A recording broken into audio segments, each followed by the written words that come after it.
नमस्कार। Online class में आपका हार्दिक स्वागत एवं अभिनंदन। आज हम कक्षा 10वीं के सामाजिक विज्ञान विषय अध्याय 2 के संघर्षकालीन भारत, जिसका समय 1206 से 1757 ईस्वी तक रहा है। इस पाठ के दूसरे वीडियो में अपन दिल्ली सल्तनत का जो समय है वह 1206 से 1526 ईस्वी माना है। तो दिल्ली सल्तनत में 5 वंश हुए हैं। इसमें पहला वंश है गुलाम वंश, दूसरा है खिलजी वंश, और तीसरा तुगलक वंश, और चौथा सैयद वंश, और पांचवा लोधी वंश।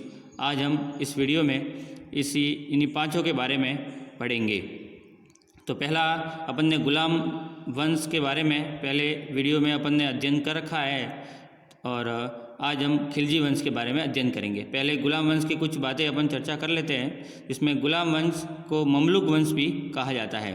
1206 से 1290 ईस्वी तक इसका शासन रहा है। यह तुर्की थे।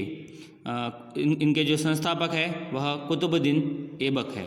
इसके बाद में जो वंश आता है, जो गुलाम वंश का जो अंतिम शासक था कयूमर्स, जिसका सेनापति जलालुद्दीन फिरोज खिलजी था। तो फिरोज खिलजी उसको कयूमर्स को मारकर वहाँ खिलजी वंश की स्थापना कर लेते हैं। अब हम खिलजी वंश का शासन पढ़ेंगे। खिलजी वंश जिसका समय 1290 ईस्वी से 1320 ईस्वी रहा है। खिलजी वंश का संस्थापक जलालुद्दीन फिरोज खिलजी था। खिलजी वंश का समय 1290 ईस्वी से 1320 ईस्वी माना जाता है। महान शासक अलाउद्दीन खिलजी फिरोज खिलजी का भतीजा था। अलाउद्दीन खिलजी ने चाचा फिरोज खिलजी की 1296 ईस्वी में हत्या कर दी थी। 1296 ईस्वी में वह जलालुद्दीन फिरोज खिलजी गद्दी पर बैठा। सिकंदर ए शाही की उपाधि भी धारण की तथा सिक्कों पर सिकंदर द्वितीय नाम छपवाया गया। प्रश्न आता है कि सिकंदर द्वितीय जो सिक्के हैं वो किसने छपवाए थे? तो वह अलाउद्दीन खिलजी ने। वो अपने आप को सिकंदर द्वितीय की उपाधि भी धारण करवाता था। इसका जो सेनापति था वह मलिक काफूर को 1000 दिनार में उसने खरीदा था। 1308 ईस्वी में अलाउद्दीन खिलजी ने मलिक काफूर को दक्षिण भारत के अभियान पर भेजा और दक्षिण भारत पर विजय प्राप्त करके लौटा था। इस प्रकार अलाउद्दीन खिलजी ऐसा पहला शासक बना जिसने दिल्ली सल्तनत दक्षिण भारत पर विजय हासिल की। इसने अपनी सेना में कुछ परिवर्तन भी किया। अपनी निजी स्थायी सेना रखी उसने। सेना को नियमित तथा नकद वेतन भी देना शुरू किया। बाजार नियंत्रण प्रणाली भी लागू की और भूमि मापन प्रणाली की शुरुआत भी इसी ने शुरू की थी। अलाउद्दीन खिलजी के बारे में अपन जानते हैं कि यह चित्तौड़ की रानी पद्मावती को भी यह प्राप्त करना चाहता था, लेकिन वह असफल रहा। रानी ने जौहर किया, इस बात का जिक्र भी मलिक मोहम्मद जासी के पद्मावत में किया गया है। इसने दिल्ली में अलाई दरवाज़ा का निर्माण भी करवाया था। मलिक काफूर ने पूरा साम्राज्य अपना लिया, ऐसा माना जाता है कि काफूर थोड़ा थोड़ा जहर है वो दिया करता था। 1316 ईस्वी में खिलजी की मृत्यु हो गई। अलाउद्दीन खिलजी के 4 साल बाद ही खिलजी वंश का है वो पतन हो गया। अलाउद्दीन के छोटे बेटे शहाबुद्दीन, उसके तीसरे बेटे मुबारक शाह ने गद्दी से उतार दिया और 1316 से 1320 ईस्वी तक उन्होंने शासन किया। मुबारक शाह खिलजी ने खलीफा की उपाधि भी धारण की थी। नसरुद्दीन खुसरो शाह ने मुबारक शाह की हत्या कर खुद सुल्तान बन गया। यह पहला मुसलमान था जो दिल्ली का सुल्तान बना। 1320 ईस्वी में गाजी मलिक गयासुद्दीन तुगलक ने खुसरो को पराजित कर वहाँ पर तुगलक वंश की नींव रखी। तुगलक वंश का जो समय है वह 1320 से 1414 ईस्वी तक माना जाता है। इसके संस्थापक गयासुद्दीन तुगलक जो 1320 से 1325 ईस्वी तक रहे। इनके जो पुत्र थे वह मोहम्मद बिन तुगलक, जिनका समय 1325 से 1351 ईस्वी रहा। इन्हीं का सचेरा भाई था फिरोज तुगलक। इनके बाद वह राजा बने तो 1351 से 1388 ईस्वी तक इनका समय रहा। गियासुद्दीन तुगलक की उपाधि थी गाजी मलिक, जिन्होंने नहरों का निर्माण करवाया और तुगलकाबाद नगर भी बसाया। लकड़ी के महल के गिरने से गियासुद्दीन तुगलक की वो मृत्यु हो गई। इन्होंने अपनी राजधानी दिल्ली को बनाया था। मोहम्मद बिन तुगलक की कुछ प्रमुख योजनाएं हैं वह इन्होंने लागू की थी। पहले 2 आब क्षेत्र में कर वर्दी, दूसरा राजधानी दिल्ली से दौलताबाद स्थापित करना, जो गियासुद्दीन तुगलक ने दिल्ली की थी और मोहम्मद बिन तुगलक ने वहां आते ही उसकी राजधानी दौलताबाद कर दी। तीसरी, सांकेतिक मुद्रा का प्रचलन भी इन्होंने करवाया।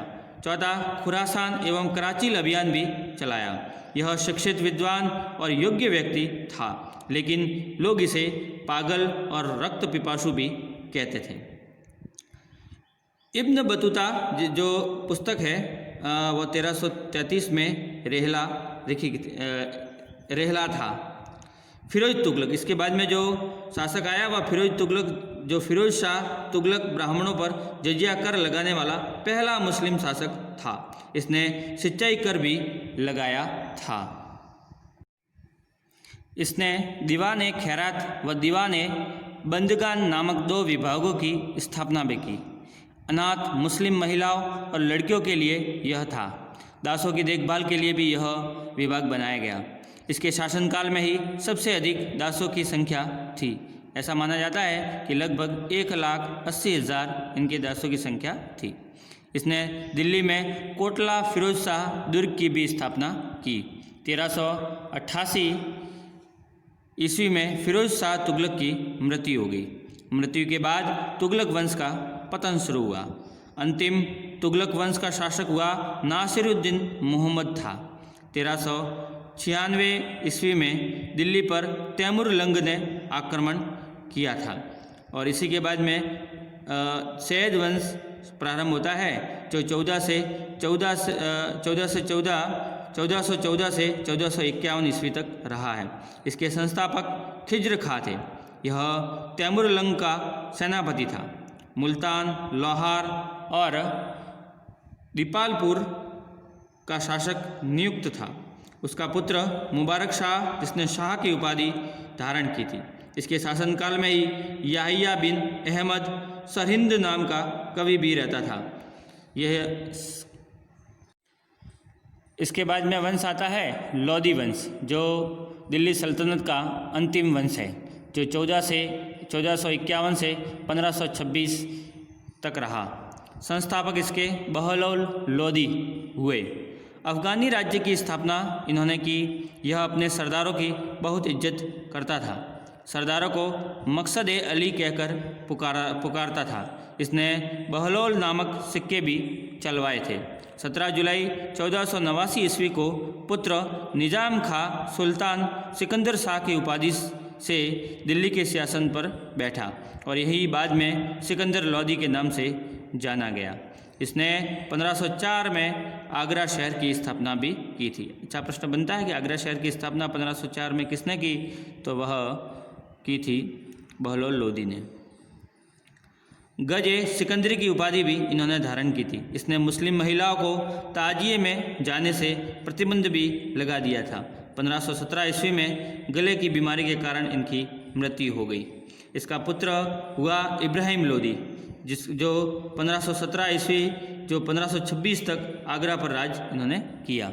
अब अपन देखते हैं कि 1526 में पहला पानीपत का प्रथम युद्ध लड़ा गया था।